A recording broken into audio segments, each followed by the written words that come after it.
ये सहरा का मंजर पेश करता राजनपुर का इलाका पचादा है, जहां पानी की शदीद किल्लत के बायस तालाब खुश्क पड़ चुके हैं।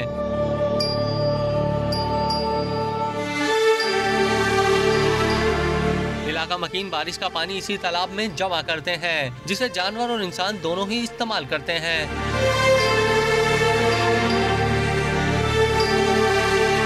इलाके में पानी की किल्लत और तालाब खुश्क होने के बाद इलाका मकीन नकल मकानी करने पर मजबूर हो गए। हम यहाँ आज से तकरीबन 4 माह पहले पानी नहर का चला था, हमने वो जमा किया, लेकिन वो पानी भी अब ख़त्म हो चुका है।